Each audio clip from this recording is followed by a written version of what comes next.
So let us have make an idea about the photon gas. ठीक है, recall कर लेते हैं थोड़ा सा क्योंकि इसकी हमें अभी ज़रूरत पड़ने वाली है। ब्लैक बॉडी है, उसमें बहुत सारे रेडिएशंस एमिट होंगे, लेकिन जो भी वो रेडिएशंस एमिट कर रहा है, जो उसके अंदर रेडिएशंस हैं वो क्वांटाइज्ड एनर्जी के हैं, और जो क्वांटाइज्ड एनर्जी का होता है उसको हम फोटोन्स का नाम देते हैं। और क्योंकि वो एनर्जी क्वांटाइज्ड है और डिफरेंट एनर्जीज हैं, मतलब एक तरह की एनर्जी नहीं है, तो हम ये कह सकते हैं उसके अंदर डिफरेंट क्वांटाइज्ड एनर्जी है। तो all types of photon energy is there, all types of photon having there, so we can say there is a photon gas, not a single type, photon gas है।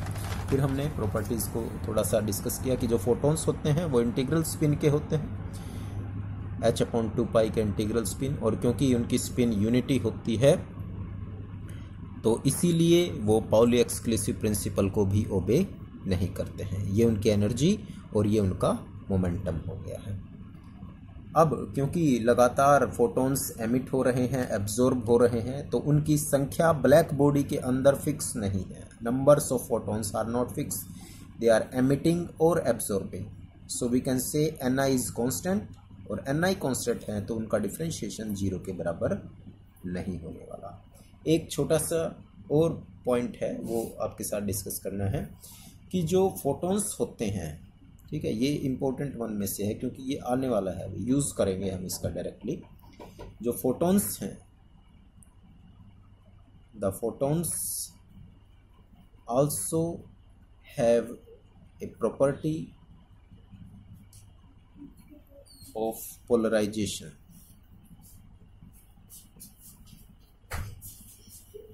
ठीक है, polarisation का मतलब ये है कि these may be left hand and right hand polarisation, right hand polarisation. अब दो तरह की पोलराइजेशंस अगर फोटॉन्स के अंदर है तो इसका मतलब है कि वो सब शेल की तरह एक्ट करेंगे। The system need to be treated as consisting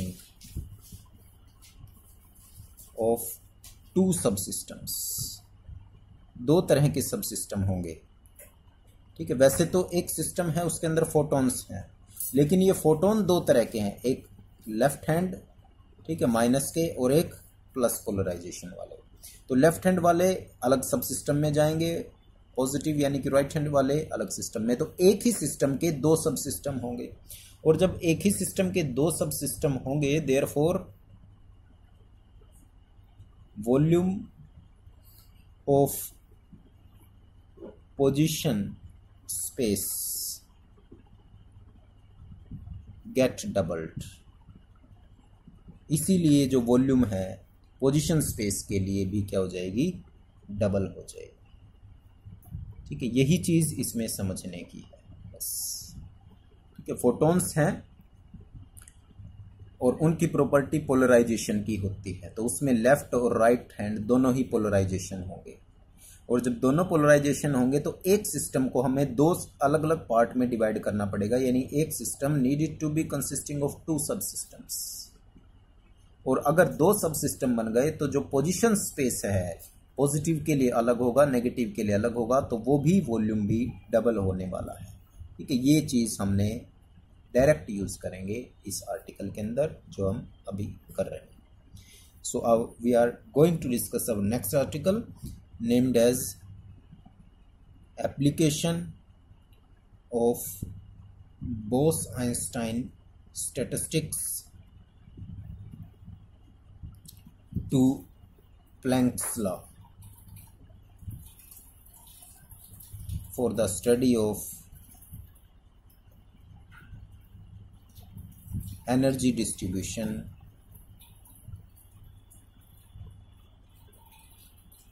of black body radiations. Black body radiations important है। क्या करना है हमने, बोस-आइंस्टाइन स्टैटिस्टिक्स लेंगे। बोस-आइंस्टाइन क्यों, क्योंकि फोटोन बोसॉन्स में आते हैं। उसको हमने प्लैंक्स लॉ के लिए स्टडी करना है, एनर्जी डिस्ट्रीब्यूशन। ठीक है, और ये सब कुछ हम ब्लैक बॉडी के लिए, इसीलिए हमने सबसे पहले ब्लैक बॉडी रेडिएशंस को पढ़ा, अब उसका एनर्जी डिस्ट्रीब्यूशन बोस-आइंस्टाइन स्टैटिस्टिक्स के थ्रू फाइंड आउट करते हैं। ठीक है, फोटॉन्स को ध्यान में रखना है।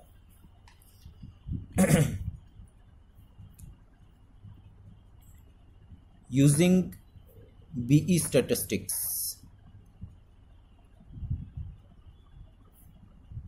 the properties of photons are, क्योंकि हम फोटोन एज ए पार्टिकल लेकर चल रहे हैं, तो सबसे पहले फोटॉन्स की property, rest mass 0,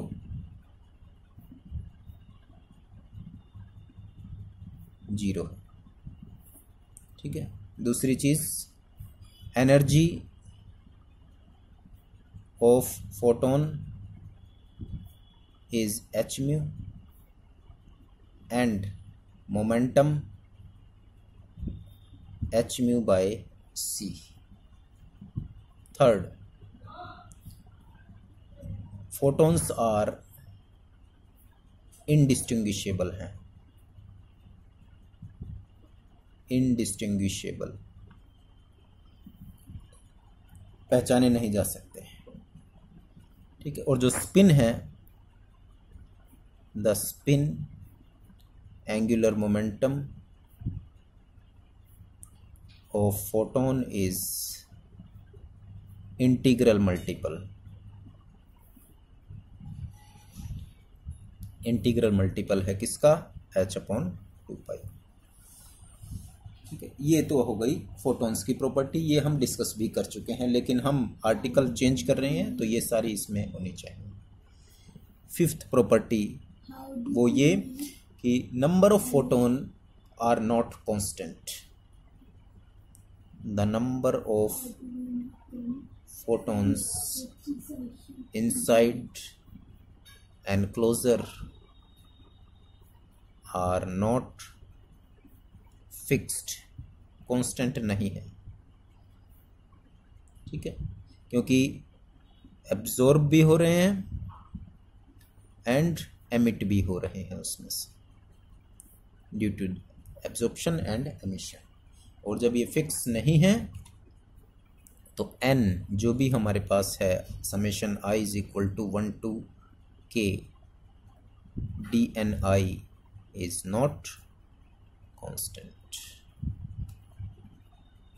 and that's why these number are not constant. So dn, this is equal to summation I is equal to 1 to k dni is not equal to 0। Equation number 1। पहले हर case में हम इसको 0 लेकर चल रहे थे, क्योंकि ये नंबर फिक्स थे और उनका डिफरेंशिएशन 0 के बराबर आता है, फिक्स वैल्यू का डिफरेंशिएशन। ठीक है, अब एनर्जी की उस वैल्यू को यूज करना है हमने जो हमने पहले भी ले रखी है। ठीक है, एक पॉइंट और एनर्जी के लिए भी अगर लिखना चाहें तो हम ये भी ले सकते हैं, the total energy of system, system की एनर्जी तो कांस्टेंट है, रिमेन्स कांस्टेंट। ठीक है, एनर्जी कांस्टेंट होने वाली है, और जब एनर्जी कांस्टेंट है तो हम उसको जो है उसी तरीके से लिखेंगे जो हमारे पास वैल्यूज आती थी, यानी कि जितनी हमने वैल्यूज लास्ट आर्टिकल्स के अंदर उसको लिया है। अब एक आर्टिकल हमने इससे जस्ट पहले यानी कि लास्ट वीडियोस में किया था, that was this equation represents Bose Einstein's law can be used to calculate energy distribution in black body. ठीक है, ये जो है एनर्जी डिस्ट्रीब्यूशन के लिए यूज करना है, और NU क्या रिप्रेजेंट कर रहा है यहाँ, number of particle per unit energy interval के लिए। ठीक है, जिसकी एनर्जी U और GU के बीच में है तो वो पार्टिकल्स कितने हो सकते हैं, तो इस इक्वेशन का हम यहाँ पर डायरेक्ट यूज करने वाले हैं।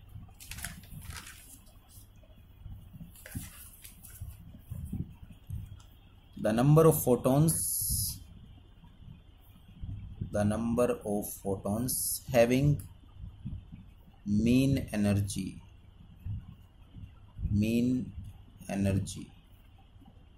U is given by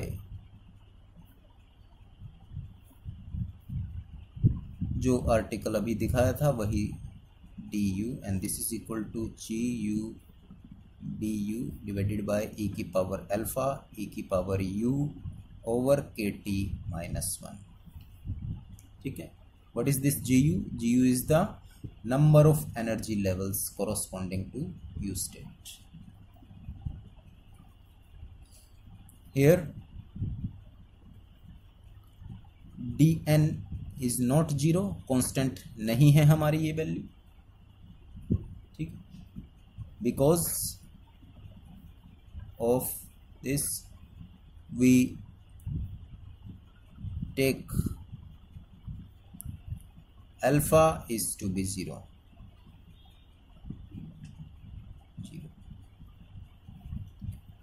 वैसे तो ये वैल्यू 0 नहीं है, लेकिन जब हम अल्फा से इसको मल्टीप्लाई करते थे तब ये 0 आती थी. तो हम जो है alpha into D N can be taken as 0. वैसे 0 नहीं है, लेकिन अल्फा से मल्टीप्लाई करा तो 0 आ गया.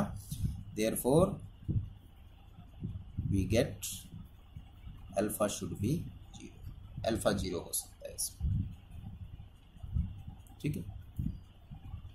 अगर अल्फा 0 हो रहा है तो ये वैल्यू अल्फा की 0 हो गई, और e की पावर 0 का मतलब 1. nu be distribution law becomes nu du. This is equal to gu du e की पावर अल्फा e की पावर 0. e की पावर 0 का मतलब 1.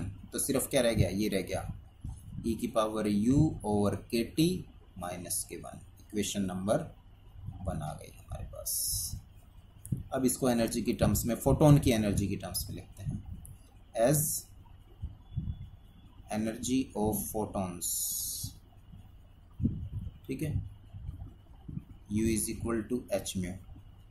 तो डिफ्रेंशिएशन क्या होगा इसका, h और म्यू का डिफ्रेंशिएशन डी म्यू हो जाएगा. तो u जहां भी है उसकी जगह एच म्यू, और डी यू है तो एच डी म्यू हो जाएगा. तो equation number 1 becomes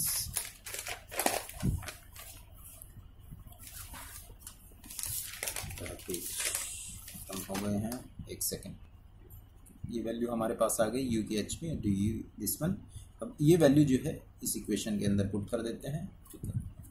next book notebook में मैं यूज़ कर रहा हूँ because it has finished page. So इसको अलग रख दिया मैंने, और मैं उन वैल्यूज़ को यहाँ पर डायरेक्टली लिख रहा हूँ. अब therefore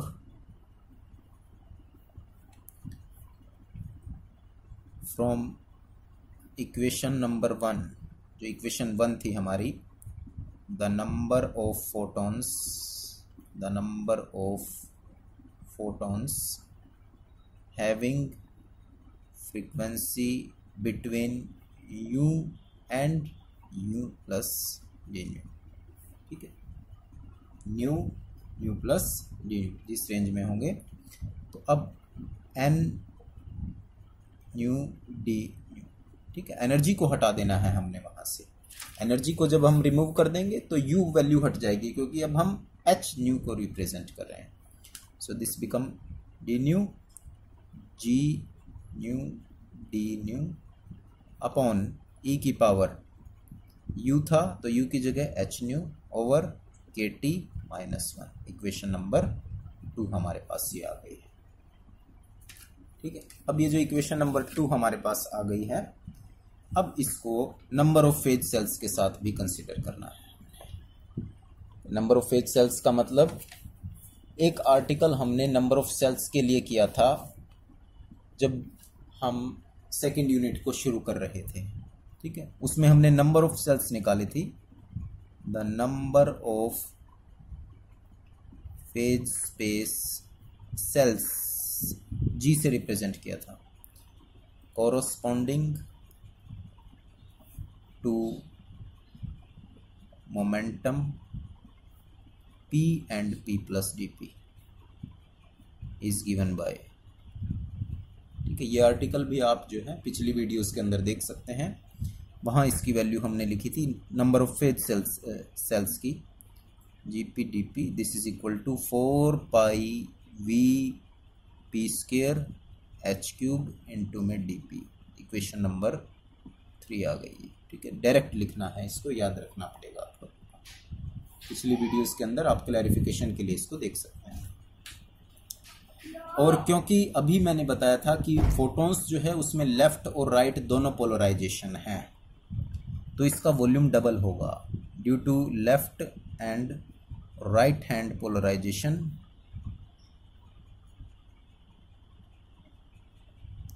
the photons may be considered into two subsystems, दो सबसिस्टम में होगा वो, hence total volume will be double, total volume will be double, 2V हो जाएगा, ठीक है। टोटल वॉल्यूम है वो डबल हो जाएगा क्योंकि लेफ्ट हैंड भी है उसमें और राइट हैंड पोलराइजेशन भी है, तो ये अलग होंगे, ये अलग होंगे। एक ही सिस्टम में दो जगह होंगे और एक ही सिस्टम में दो जगह पार्टिकल्स हैं, तो वॉल्यूम विल बी डबल। सो इस इक्वेशन में v की जगह हम 2v रिप्रेजेंट करेंगे, और जब 2 होगा तो 4 से मल्टीप्लाई हो जाएगा, तो कितना हो जाएगा 8 gp into D P this is equal to 8 pi vp square over H cube into में dp। Equation number 4 because v is equal to 2v के बराबर आ गया, तो ये नंबर ऑफ सेल्स की वैल्यू आ गई है। अब मोमेंटम और इसकी एनर्जी की बात करते हैं। The momentum of photons p से रिप्रेजेंट करा था और h mu by c starting में इसकी वैल्यू लिखी थी। अगर इसका डिफरेंशिएशन करेंगे तो ये वैल्यू आ जाएगी h बाई सी कॉन्स्टेंट और इनकी जगह डी न्यू आ जाएगा, ठीक है। तो यहाँ हम dp को चेंज करेंगे इस वैल्यू से, और p अगर है तो उसको इससे चेंज कर देंगे। सो इक्वेशन 4 बिकम्स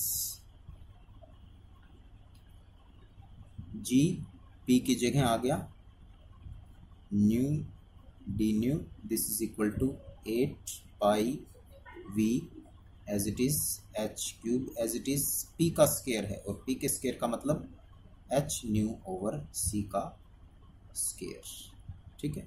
और dp की जगह क्या आ गया hc और इनटू में d न्यू आ गया। मेरे ख्याल से कोई प्रॉब्लम नहीं है, p और dp को चेंज कर दिया बस समझता है, यहाँ से ये पुट कर दिया, और वैल्यू कितनी आ गई हमारे पास 8 पाई v। अब h का स्क्वायर है यहाँ, और ये h का क्या है क्यूब, और ये भी h, तो h कैंसिल हो गए तीनों, यहाँ 3 हो गए और ऊपर भी 3 हो गए, और नीचे क्या रह गया c का स्क्वायर सॉरी क्यूब, c का क्यूब इनटू में न्यू स्क्वायर d, ठीक है। This is value of g new D new. Equation number 5 आ गई हमारे पास। अब ये तो थी हमारे पास नंबर ऑफ फेज सेल की वैल्यू, और इस नंबर ऑफ फेज सेल्स को हमने पुट करना है किसमें, यहाँ पर पुट करना है। ये सब कुछ इसलिए किया था। इक्वेशन नंबर 2 एंड 5 से इन दोनों को आपस में पुट कर देते हैं। From 2 and 5 we get n nu D nu this is equal to, हमने जी न्यू की वैल्यू पुट कर दी 8 पाई वी न्यू का स्क्वायर और सी का क्यूब इनटू में 1 अपॉन में था ई की पावर एच न्यू ओवर के T minus 1 D new. Equation number 6 आ गई हमारे पास, ठीक है। अब जो एनर्जी है हमारी energy, the energy of radiations in frequency interval energy of the radiations in frequency interval nu and nu plus d mu is given by number of particle को h mu से मल्टीप्लाई कर दो, n mu D mu multiply h mu, यानी जितने number of particles हैं उसको एक energy के पार्टिकल से मल्टीप्लाई कर दो, तो टोटल एनर्जी रेडिएशंस हमारे पास आ जाएंगे इस फ्रीक्वेंसी इंटरवल के अंदर। ठीक है, तो जब इस फ्रीक्वेंसी इंटरवल के अंदर हमें टोटल एनर्जी एक से सबको मल्टीप्लाई करने पर मिल रही है, द एनर्जी डेंसिटी बिकम्स, और एनर्जी डेंसिटी पर unit volume is given by, ये m था हमारे पास, n म्यू डी म्यू, इसको किससे मल्टीप्लाई करना है, h म्यू से, ताकि हमें क्या मिले, एनर्जी, और इसको पर यूनिट वॉल्यूम भी निकालना है, ये भी ध्यान रखना है, पर यूनिट वॉल्यूम निकालना है, v से भी डिवाइड करना है। दिस इज इक्वल टू, पहले तो n न्यू डी म्यू की वैल्यू पुट कर देते हैं, ठीक है, और इसकी वैल्यू है हमारे पास, चलो पहले मैं इसका जो अभी यहाँ पर ये लिखा है इसका फॉर्मूला लिख रहा हूँ, क्या है, एक की एनर्जी है h न्यू, ठीक है, और नंबर ऑफ पार्टिकल्स हैं ये, टोटल एनर्जी हमारे पास ये हो गई, समझ में आ गया, ये टोटल नंबर ऑफ पार्टिकल्स, एक की एनर्जी इतनी, डिवाइडेड बाय पर यूनिट वॉल्यूम हो गई। अब इसकी वैल्यू यहाँ से पुट कर दो, from 6 E this is equal to h mu as it is, per unit volume as it is, और ऊपर से ये सारी वैल्यू पुट कर दो, 8 pi v mu square divided by C cube into में 1 अपॉन ई की पावर h न्यू के टी माइनस में 1 डी न्यू, ठीक है, this is equal to, per unit volume हम निकाल रहे हैं तो v से v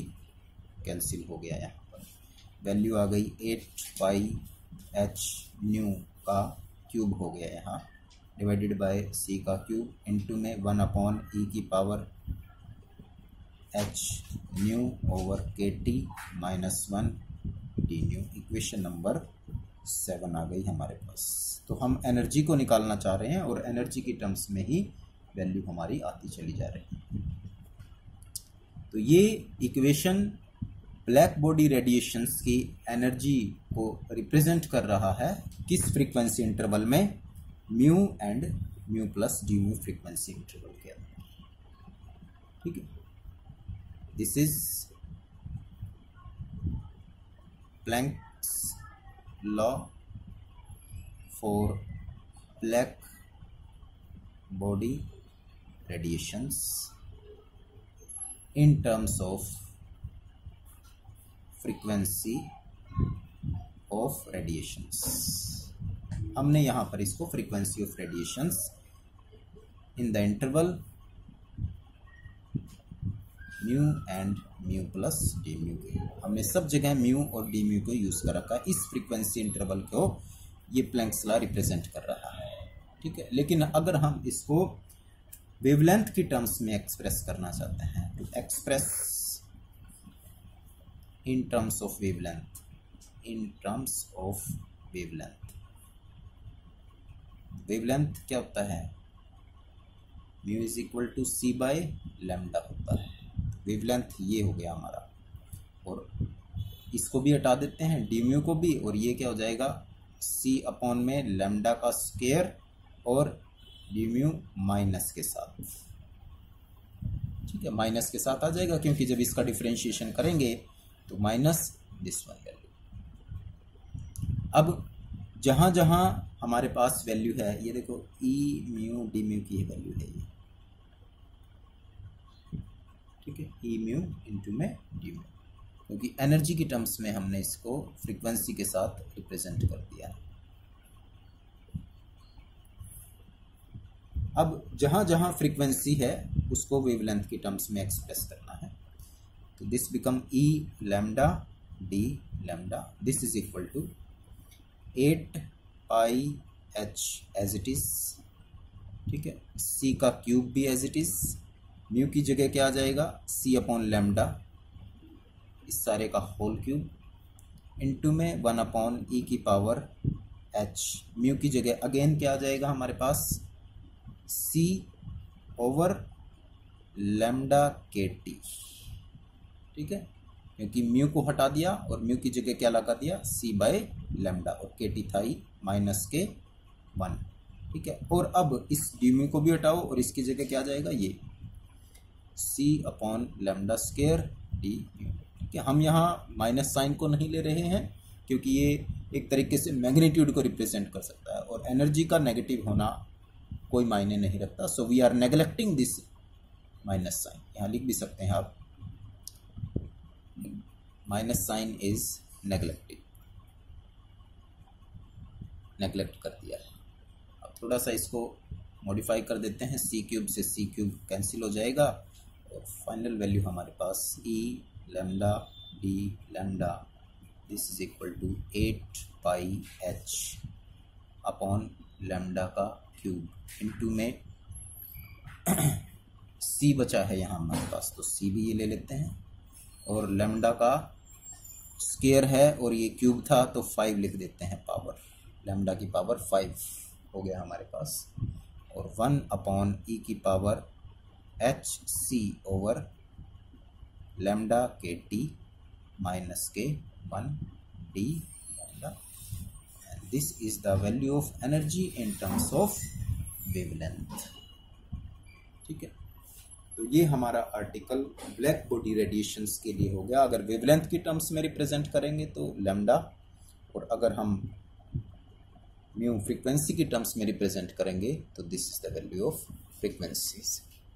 ठीक है, अब थोड़ा सा एक चीज़ ध्यान में देंगे कि जो भी हमारे पास वेवलेंथ की वैल्यू आई है वो एक्सपेरिमेंटल रिजल्ट के साथ बिल्कुल मैच कर जाती है, क्योंकि हमने जो है वैल्यू ग्राफ के थ्रू प्लॉट करी थी, ग्राफ के थ्रू प्लॉट हमने जो वैल्यू करी थी वो वेवलेंथ के साथ टर्म में थी। वेवलेंथ के साथ टर्म का मतलब समझते हैं आप, कि हमने एनर्जी को किसके साथ रिप्रेजेंट कर रखा है। देखो ये जो ग्राफ बनाया था मैंने वेवलेंथ के साथ रिप्रेजेंट किया था एनर्जी का, इसीलिए इस टर्म को हमने वेवलेंथ के टर्म्स में फाइंड आउट करा है। And it is found that ये इसके इनवर्सली लैम्डा के साथ प्रोपोर्शनल में है। ठीक है, तो अब हम कह सकते हैं कि ये जो वेवलेंथ और एनर्जी हैं these are experimentally verified values. तो नेक्स्ट आर्टिकल हम बोस आइंस्टाइन का ही डिस्कस करेंगे। ऑलमोस्ट हम लास्ट में चल रहे हैं यूनिट 2 के, तो अगर आपको फिर भी प्रॉब्लम आ रही है then you can send the message. Thank you.